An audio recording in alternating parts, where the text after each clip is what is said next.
Video में हमने motivation को डिस्कस किया कि मोटिवेशन का हमारे जीवन में क्या उद्देश्य है। आज हम शादी को लेते हैं कि शादी का उद्देश्य, अर्थ और क्या आवश्यकता है।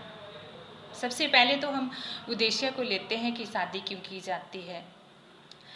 शादी का उद्देश्य सृष्टि व्यवस्था को बनाए रखना है, अर्थात सृष्टि चक्र के संचालन के लिए शादी आवश्यक है।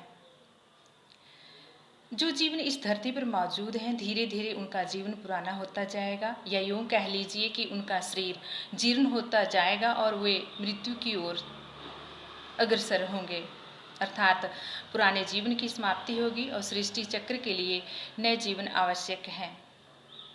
जब हमारा जीवन भी पुराना हो जाएगा, हम भी जीर्ण अवस्था में होंगे, तब हम भी इस संसार को अलविदा कह देंगे। इसलिए सृष्टि चक्र के संतुलन के लिए शादी आवश्यक है, क्योंकि सृष्टि के लिए संतान उत्पत्ति आवश्यक है और हमारा समाज बिना शादी के हमें संतान उत्पत्ति की परमिशन नहीं देता। शादी के बाद संतान उत्पत्ति की जाती है ताकि बच्चों के माँ बाप की एक पहचान हो और स्त्री पुरुष के पास भी एक रिश्ते का नाम हो। इसलिए शादी सृष्टि संचालन का कार्य करती है। अगर हम अन्य रास्ते से देखें तो हम समाज में अकेले नहीं रह सकते, हमें किसी न किसी की आवश्यकता होती है। यूँ तो हमारा फ्रेंड सर्कल होता ही है, परंतु कुछ समय पश्चात वे भी अपनी जिम्मेवारियों में व्यस्त हो जाता है, या वह अपने गृहस्थ की जिम्मेवारी ले लेते हैं और हम अकेले पड़ जाते हैं। अकेले हम कई मानसिक रोगों का शिकार भी हो जाते हैं। इसलिए सामाजिक प्राणी होने के रिश्ते हमें एक दूसरे की आवश्यकता होती है, और इस जीवन में एक सच्चे मित्र के रूप में, एक सच्चे साथी के रूप में पति पत्नी का रिलेशन होना बहुत आवश्यक है, जो सुख दुख में कदम से कदम मिलाकर चल सके। इसके अतिरिक्त जो हमारे शरीर की शारीरिक संरचना है, वो कुदरत द्वारा ऐसे की गई है कि हमें कुछ निश्चित आयु के पश्चात शादी की आवश्यकता महसूस होती है। हमें अपनी शारीरिक और मानसिक आवश्यकताएं पूर्ण करने के लिए एक जीवन साथी की आवश्यकता होती है। इसलिए भी शादी आवश्यक है, क्योंकि अपोजिट जेंडर में एक प्रॉपर अफेक्शन होती है, अट्रैक्शन होती है, एक अंडरस्टैंडिंग होती है और एक प्यार का बहुत अच्छा बॉन्ड बना होता है। इसलिए भी शादी अपोजिट जेंडर से की जाती है। पर ये अट्रैक्शन, अफेक्शन और लव परमानेंट होना चाहिए, दिल से होना चाहिए, क्योंकि कई बार हम फिजिकल अट्रैक्शन को भी प्यार ही समझ बैठते हैं और ये टेम्परेरी अट्रैक्शन होती है, और ये कई बार रिश्ते टूटने का कारण भी बनती है। रिश्ते को लंबा समय चलाने के लिए हमें डीपली एक दूसरे को समझना पड़ता है। हमारे बीच में डीपली अट्रैक्शन होनी चाहिए, अफेक्शन होना चाहिए, प्यार होना चाहिए, एक दूसरे के प्रति समर्पण की भावना होना चाहिए, यानी एक दूसरे के सुख दुख को हम भी फील कर सकें। शादी को एक पूरक के रूप में भी समझा जाता है, क्योंकि माना जाता है कि शादी से पहले हमारा जीवन अपूर्ण होता है, अर्थात हम अर्धांग होते हैं, अधूरे होते हैं। इसलिए जीवन की पूर्णता के लिए भी शादी आवश्यक है, क्योंकि हमारे धर्म में, समाज में जो भी धार्मिक क्रियाकलाप किए जाते हैं, उसमें स्त्री पुरुष या पति पत्नी दोनों का होना आवश्यक है। पति पत्नी के बिना कोई धार्मिक अनुष्ठान नहीं कर सकता, क्योंकि पत्नी के बिना हर अनुष्ठान को अधूरा माना जाता है। इसलिए स्त्री पुरुष का जो संबंध है उसे परमानेंट शादी के रूप में बदल दिया गया है, या शादी का रूप दे दिया गया है। शादी दो जीवन और एक सोच भी होती है, अर्थात हम फिजिकली तो दो ही होंगे, हमारे जीवन दो ही होंगे, पर जो सोचने का तरीका है वो एक होगा, अर्थात हमारी शादी के बाद एक सोच होगी।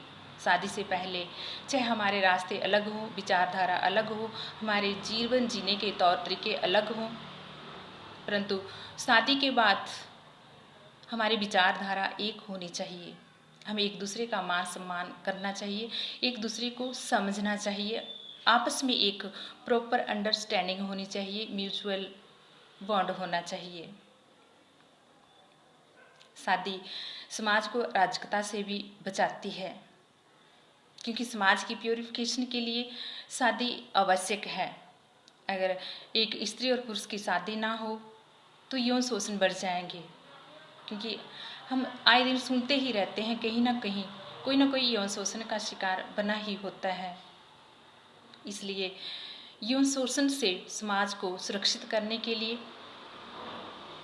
और स्त्री पुरुष या मेल फीमेल के प्योर रिलेशन के लिए भी शादी आवश्यक है।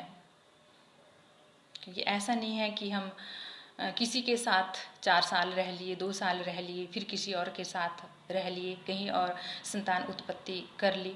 इससे बच्चों को प्रॉपर नेम और फेम नहीं मिल पाएगा और हमारा रिश्ता भी प्रॉपर समय तक नहीं टिक पाएगा।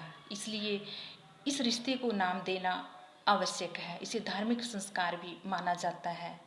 ये धार्मिक जो संस्कार है ये कुछ प्रॉपर कंडीशन के द्वारा किया जाता है। इसमें कुछ शर्तें रखी जाती हैं पति पत्नी के बीच में, ताकि उनका जीवन आगे सक्सेसफुल रहे, सफल रहे।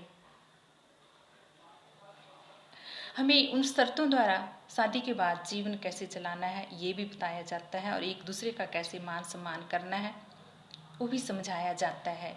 इसलिए शादी की कुछ कंडीशंस या धार्मिक शर्तें भी कह सकते हैं, ये अपने अपने धर्म के अनुसार की जाती हैं। इसलिए जो शादी का मेन उद्देश्य है संतान उत्पत्ति है, जीवन को एक प्रॉपर वे से चलाना है, समाज को अराजकता से बचाना है और शादी एक पूर्णता का काम भी करती है। शादी का विषय बहुत लंबा है, वो एक वीडियो में कंप्लीट नहीं हो सकता। आज बस हम इतना ही डिस्कस करेंगे। नेक्स्ट वीडियो में हम